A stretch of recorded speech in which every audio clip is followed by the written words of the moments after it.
Hello दोस्तों, स्वागत है आप सभी का आपके अपने चैनल शिक्षा संगम पे। तो ये जो यूजीसी नेट की प्रिपरेशन की जो श्रृंखला है चल रही है, इसमें इस वीडियो का जो मोटिव है बनाने का, ये आप लोगों को इस एग्ज़ाम के बारे में बेसिक जानकारी से मुहैया कराना और इसके साथ-साथ ये कोशिश करना कि आपको एक ब्रॉड ओवरलाइन मिल सके, साथ ही आपको एक स्ट्रैटेजी क्या हो, बेसिक स्ट्रैटेजी क्या हो इस एग्ज़ाम को क्लियर करने की, उसके बारे में मैं आपको बता सकूँ। तो चलिए शुरू करते हैं बिना किसी देरी के।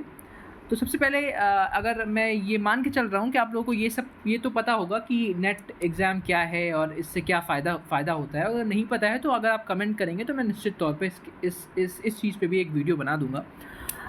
तो जैसा कि इस एग्ज़ाम में 2 पेपर्स होते हैं, एक फर्स्ट पेपर और सेकंड पेपर। फर्स्ट पेपर में 50 क्वेश्चन्स आते हैं जो कि सब्जेक्ट से इतर होते हैं, यानी कि नेट में एक सब्जेक्ट आपको सेलेक्ट करना रहता है जिससे आप मास्टर्स करते हैं।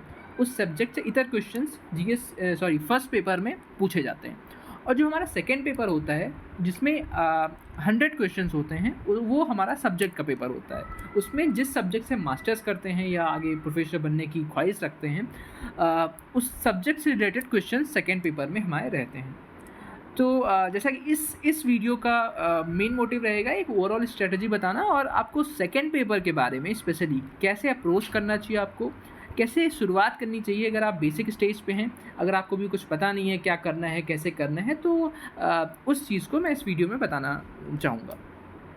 तो सबसे पहले हम एक बार सिलेबस को गो थ्रू करें। यूँ तो मैं हिंदी का सिलेबस दिखा रहा हूँ, बट ऐसा नहीं है कि दूसरे जो सब्जेक्ट्स रहते हैं उनके लिए कोई अलग सी स्ट्रैटेजी लगती है जो बिल्कुल डिफरेंट होती है, ऐसा बिल्कुल भी नहीं है। कुछ बेसिक चीज़ें जो होती हैं वो हर सब्जेक्ट में, चाहे आप हिस्ट्री से नेट दे रहे हो, पॉलिटी से नेट दे रहे हो या फिर हिंदी लिटरेचर से नेट दे रहे हो, बट बेसिक चीज़ें जो कुछ सेम सारे सब्जेक्ट के साथ में करनी रहती हैं आपको। तो दूसरे सब्जेक्ट के भी जो लोग मुझे देख रहे हैं वो भी इससे कुछ इंसाइट्स ले सकते हैं। तो सबसे पहले मैं हिंदी की बात करता हूँ।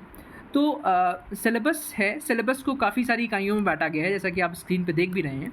तो ये काफ़ी लंबा चौड़ा सिलेबस है मैं कहूँगा। तो सबसे पहले आपको क्या करना है कि आपको सिलेबस की जानकारी होनी चाहिए, क्योंकि कोई भी एग्ज़ाम आप दे रहे हैं तो आपको ये पता होना चाहिए उस सिलेबस में है क्या, मुझे कौन-कौन सी चीज़ें पढ़नी हैं। क्योंकि इसके बिना आप उस एग्ज़ाम को क्वालीफ़ाई नहीं कर सकते। तो सबसे पहले हम पहला यूनिट जो देखते हैं हिंदी लिटरेचर का, उसमें हिंदी भाषा और उसका विकास, ठीक है? उसके सब टॉपिक्स भी हैं अंदर, जैसा कि आप देख सकते हैं कि पाली, प्राकृत, अपभ्रंश, अवहट्ट और वाक्य रचना, हिंदी भाषा, यानी कि बेसिक जो छोटे-छोटे एक व्याकरण तरीके से कह सकते हैं, या हिंदी भाषा का जो डेवलप कैसे हुआ, प्राचीन काल से संस्कृत से लेके पाली, प्राकृत, अपभ्रंश, अवहट्ट होते हुए आज जो हम वर्तमान हिंदी देख रहे हैं, उसका विकास कैसे हुआ। तो पहली जो इकाई है उसमें आपको इस बारे में पढ़ना है, ठीक है? और उसके सब टॉपिक्स हैं, आप इसको डाउनलोड करके, या मैं नीचे लिंक दे दूँगा डाउनलोड करने का, आपको उसको वहाँ से डाउनलोड कर सकते हैं। तो ये है, पहले यूनिट में आपको ये देखना है, आप पॉज़ करके भी देख सकते हैं कि इसमें क्या सब टॉपिक्स कौन-कौन से हैं, कि जैसे सर्वनाम है, विशेषण है, और बहुत सारे टॉपिक्स हैं इसके अंदर। सेकंड जो हमारा इकाई है उसमें हिंदी साहित्य का इतिहास है। साहित्य के इतिहास में पूरा एक कैटेगराइज़ेशन कह सकते हैं, वर्गीकरण कह सकते हैं कि साहित्य इतिहास है क्या हिंदी साहित्य का, उसमें उसके डिविजन्स किस-किस में है, भक्ति काव्य है, रासो साहित्य है, या आदिकाल, रीतिकाल, भक्तिकाल जैसे आपने पढ़ा होगा, आधुनिक काल, उन सब में डिवीज़न किया गया है। तो उन चीज़ों का है। तो ये सेकंड यूनिट में हमारा इन चीज़ों के बारे में पढ़ना है, और ज़्यादा अच्छे तरीके से पढ़ने के बाद पॉज़ करके भी पढ़ सकते हैं, सिलेबस डाउनलोड भी कर सकते हैं आप। ठीक है। तो अब फिर उसी यूनिट में कुछ एक और भी टॉपिक है कि हिंदी साहित्य की गद्य विधाएँ हैं। उसमें उपन्यास है, हिंदी कहानी है, हिंदी नाटक है, हिंदी निबंध है, आलोचना है, अन्य गद्य विधाएँ भी हैं, प्रवासी साहित्य भी है। तो ये 2 यूनिट हो गए आपके। थर्ड यूनिट में हमारा क्या है, ये साहित्य शास्त्र है, यानी कि जो एक कह सकते हैं सैद्धांतिक पक्ष हिंदी साहित्य का, वो इसमें हमको देखने को मिलता है। इसमें बहुत सारे पाश्चात्य जो विद्वान हैं उनको रखा गया है, जैसे कॉलरिज हो गए, वर्ड्सवर्थ हो गए, प्लेटो हो गया, रस निष्पत्ति, बहुत सारे कॉन्सेप्ट्स भी इसमें आपको पढ़ने को मिलेंगे। थोड़ा-सा टिपिकल चैप्टर है, थोड़ा डिस्क्रिप्टिव है और थोड़ा-सा सैद्धांतिक पक्ष को समेटता है ये यूनिट। यूनिट 4 की बात करें तो एक वैचारिक पृष्ठभूमि है। जैसे कि आप लिटरेचर को पढ़ते हैं, जब कहीं पे पढ़ते हैं, कहीं पे नवजागरण आया है, जैसे हम भारतेंदु युग को पढ़ते हैं या द्विवेदी युग को पढ़ते हैं, तो हम देखते हैं नवजागरण कुछ उसमें लिखा होता है। वैसे ही विभिन्न दर्शन होते हैं, नए उभरते हुए विमर्श होते हैं, चाहे वो अम्बेडकर दर्शन हो या लोहिया दर्शन हो, मनोविश्लेषणवाद हो, या फिर अस्तित्ववाद हो। तो क्या होता क्या है कि जो हमारे कुछ अच्छे लेखक होते हैं, निश्चित सी बात है किसी भी व्यक्ति पर किसी न किसी विचारधारा का प्रभाव ज़रूर होता है। तो उस लेखक को पढ़ने से पहले उसकी विचारधारा को जानना बहुत महत्वपूर्ण हो जाता है। जैसे हम अज्ञे की बात करें तो उस पे उन पे हमारा मनोविश्लेषणवाद का प्रभाव है। तो निश्चित तौर पे फ्रायड को पढ़े बिना हम उनकी रचना को ना अच्छे से समझ सकते हैं और ना ही हम उसको व्याख्यायित कर सकते हैं। तो इन सारी वैचारिक पृष्ठभूमियों को आपको इकाई 4 में पढ़ना है। इकाई 5 की बात करें हम, तो इकाई 5 में हिंदी कविता है। तो जो हिंदी कविता है, बहुत सारे पूरे जो डिवीज़न है, आदिकाल, भक्तिकाल, रीतिकाल, इन सब में, उसमें जो अच्छे-अच्छे कवि हैं, कुछ इम्पोर्टेंट कवि हैं, उनको इस यूनिट में रखा गया है, उनके बारे में आपको पढ़ना है। जैसे अमीर खुसरो हो गए, मध्यकाल में जाए तो तुलसीदास हो गए, सूरदास हो गए, बिहारी सतसई हो गई, जयशंकर प्रसाद हो गए, सुमित्रा नंदन पंत हो गए। तो कुछ इन सारे इम्पोर्टेंट टॉपिक्स को आपको इनसे क्वेश्चन आपसे पूछे जाएंगे क्योंकि ये सिलेबस में मेंशन है। अब अगर आपको नेट निकालना है तो ये जो सिलेबस में चीज़ें दी हुई हैं, इनको एटलीस्ट एक बार आपको पता हो, इन चीज़ों के बारे में नॉलेज हो, तभी आप उन क्वेश्चन को आसानी से टैकल कर पाएंगे और एग्ज़ाम क्लियर करने की स्थिति में होंगे। अब आपको फालतू चीज़ें में नहीं पढ़नी है कि अब जो इस सिलेबस में लिखा हुआ नहीं है या कोई राइटर अगर नहीं लिखा है इस सिलेबस में तो भी आप उसको पढ़े जा रहे हैं, तो उससे आपके लिए बेनिफिशियल नहीं होगा। समय का सदुपयोग करना आपको सीखना होगा। वो कहाँ से होगा? जब आप सिलेबस को टू द पॉइंट पढ़ेंगे। और जो 6वीं यूनिट है हम देख सकते हैं, उसमें हिंदी उपन्यास है। तो उपन्यास में आप जानते हैं कि प्रेमचंद के आधार पर विभाजन किया गया है और आगे भी जैसे प्रेमचंदोत्तर उपन्यासकार हैं, प्रेमचंद पूर्व युग के भी उपन्यासकार हैं, तो उनको एक बेसिक अंडरस्टैंडिंग आपकी होनी चाहिए। और उनके कुछ उपन्यास भी लगे हुए हैं, जैसे कि आपको परीक्षण रेणु का मैला आंचल आंचलिक उपन्यास मिल जाएगा, श्री लाल शुक्ल का राग दरबारी मिल जाएगा, मन्नू भंडारी का आपका बट्टी मिल जाएगा। तो ये जो उपन्यास हैं, इनको भी आप इनका अध्ययन करना एक नेट देने वाले अभ्यर्थी से अपेक्षित है, निश्चित सी बात है। अब 7th यूनिट है हिंदी कहानी। अब कहानी में कौन कौन से कहानीकार लगे हुए हैं आप देख सकते हैं, काफ़ी सारे कहानीकार लगे हुए हैं, उनकी कौन कौन सी कहानियाँ लगी हुई हैं उस चीज़ को आप देख सकते हैं। तो ये इन कहानीकारों को आपसे पढ़ने की अपेक्षा की जाती है। अब हम 8th यूनिट में आते हैं, 8वीं यूनिट में, तो उसमें नाटक लगे हुए हैं। नाटक में भी जो महत्वपूर्ण नाटककार हैं, जैसे धर्मवीर भारती हो गए, मोहन राकेश हो गए, हबीब तनवीर हो गए, सर्वेश्वर दयाल सक्सेना हो गए, तो ये सब लगे हुए हैं, ये आपको पढ़ना होगा। और आप पॉज करके भी देख लीजिए एक बार, एक बेसिक आउटलाइन आपको मिल जाएगी इससे। और साथ ही साथ आप सिलेबस को डाउनलोड करके आप उसका प्रिंट निकलवा के या लैपटॉप या फ़ोन में ही रख लीजिए, ताकि आपको ये पता रहे आपको क्या पढ़ना है, आपको किन राइटर्स को पढ़ना है, ठीक है। और जो हमारा 9th यूनिट है उसमें हिंदी निबंध है। हिंदी निबंध में भी रामचंद्र शुक्ल जी हैं, हजारी प्रसाद द्विवेदी जी हैं, तो इन सबको आपको पढ़ना है। 10th में आत्मकथा, जीवनी और अन्य गद्य विधाएँ, तो इसमें भी संस्मरण है, रेखा चित्र हो गया, जीवनी हो गई, तो इन सारी चीज़ों को, इसमें जो अन्य विधाएँ हैं, उपन्यास, कहानी, इन सब के अलावा, नाटकों के अलावा, तो उनको इस यूनिट में जगह दी गई है, ठीक है। हरिवंश राय बच्चन हो गए, रमणिका हो गई, तो इन सारी चीज़ों को इसमें जगह दी गई है। अब सेकेंड क्वेश्चन ये उठता है कि प्रिपेयर कैसे करना है। सिलेबस आपने देख लिया, सिलेबस तो इतना सारा है, अब इन सब को आदमी पढ़ने बैठेगा अगर, तो निश्चित तौर पे 1-2 साल तो लगने तय हैं, क्योंकि इतना बड़ा सिलेबस है, इतने सारे उपन्यास लगे हुए हैं, इतनी सारी कहानियाँ लगी हुई हैं, उसको पढ़ना अपने आप में टेढ़ी खीर है एक तरीके से। तो उसके लिए क्या है, यहाँ पे हमारा रोल आता है PYQs का, ठीक है। अब ऐसा नहीं है कि क्वेश्चन तो 100 ही आने हैं, ठीक है, सेकेंड पेपर से क्वेश्चन 100 आने हैं, ठीक है। अब उसमें 10 क्वेश्चन तो पैराग्राफ के जनरली आ जाते हैं, ठीक है, तो बचे 90 क्वेश्चन। 90 क्वेश्चन इस सिलेबस इतना बड़ा है, तो ऐसा नहीं है, कुछ टॉपिक्स जो हैं वो अक्सर पूछे जाते हैं, बहुत रिपीट होते हैं वो, कि इस साल भी पूछा गया है या जून में पूछा गया है, फिर दिसंबर में पूछा जाएगा। तो आपको ये कैसे पता चलेगा कि इस पूरे सिलेबस में कौन सा राइटर ज़्यादा इम्पॉर्टेंट है, कौन सा कम इम्पॉर्टेंट है?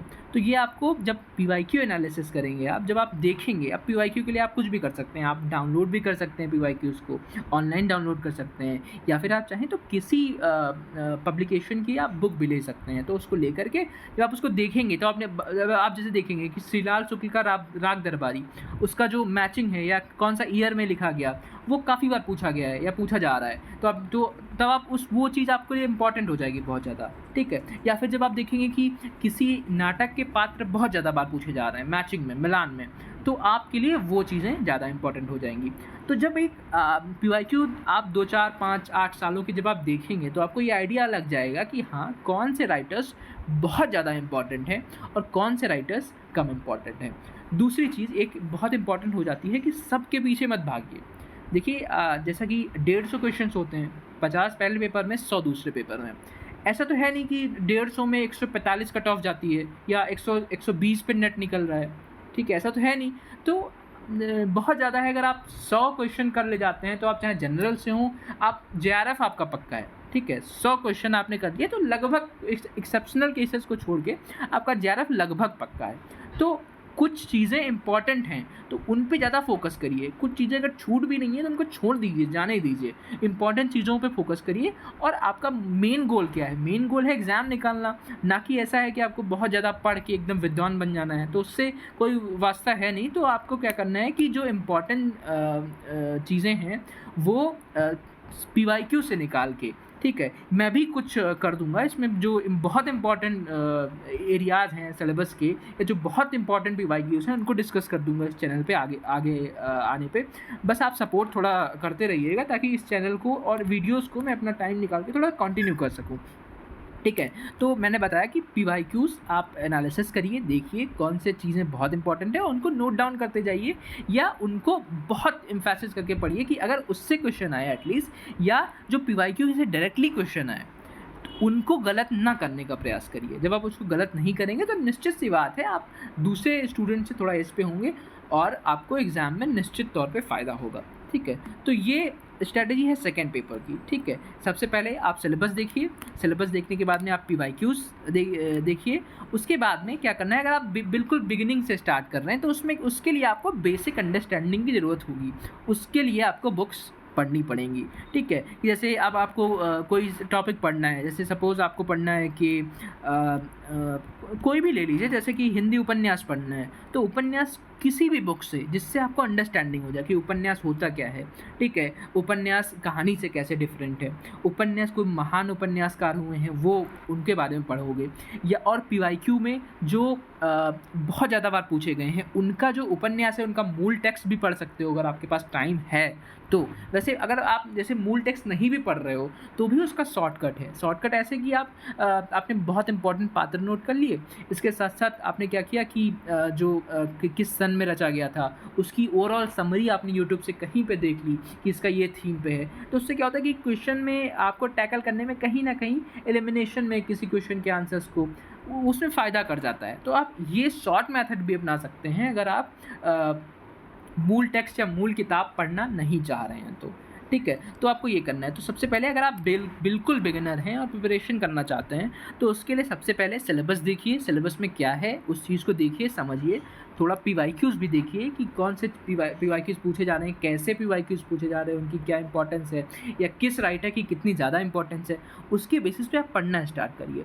पढ़ने के लिए मैं इस पर कुछ क्लासेस बना दूंगा आगे जो बहुत इंपॉर्टेंट होंगे, बहुत इंपॉर्टेंट राइटर्स होंगे या फिर बहुत इंपॉर्टेंट और भी चीज़ें होंगी, तो वो करिए। तो आपने पहले सिलेबस देखा, फिर PYQs देखे, उसके बाद में आपने थोड़ा पढ़ना स्टार्ट किया, पढ़ना एक एक यूनिट पे जाइए।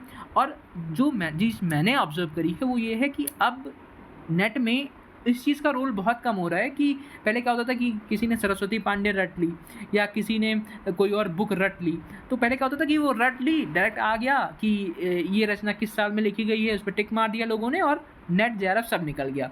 लेकिन अब क्या है, खास करके 17-18 के बाद में जब से पैटर्न चेंज हुआ है और बहुत सारी चीज़ सिलेबस भी चेंज हुआ, तो उसके बाद से क्या है, ट्रेंड बदल रहा है। अब चीज़ें अंडरस्टैंडिंग पे कुछ ज़्यादा निर्भर कर रही हैं, तो ऐसे रट के चीज़ों को अब थोड़ा कम काम चलता है। तो कोशिश करिए कि चीज़ों को समझ सकें, जितना अच्छा समझेंगे उतना अच्छा ही।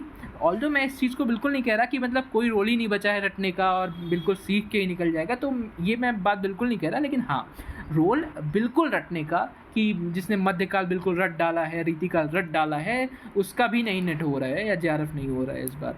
तो कोशिश करिए चीज़ों को समझिए, ठीक है। समझने के बाद में PYQ एनालिसिस करिए, सिलेबस पे कमांड रखिए और सेकेंड पेपर में इतना ही करना रहेगा।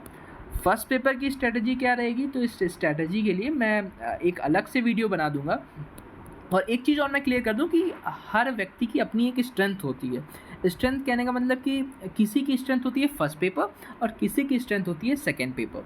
Second paper in the sense कि कुछ लोग क्या करते हैं कि सेकेंड पेपर में उन्होंने 70 क्वेश्चन मार दिए, 75 क्वेश्चन मार दिए जाके, और फर्स्ट पेपर में क्या उन्होंने क्या किया, 20, 22, 25 सही हो गए, तो उनका सिलेक्शन हो गया जेआरएफ में, या 20, 21 ही सही हुए, 20, 22 ही सही हुए, फिर भी उनका जेआरएफ में सिलेक्शन हो गया। कुछ लोगों का रिवर्स होता है, या कुछ लोगों का उससे भी, जैसे किसी का फर्स्ट पेपर में 35 सही हो गए, 34 सही हो गए, 33 सही हो गए, और सेकेंड पेपर में उसके 60 ही सही हुए या 62 ही सही हुए, तो उसके लिए स्ट्रैटेजी डिफरेंट होगी।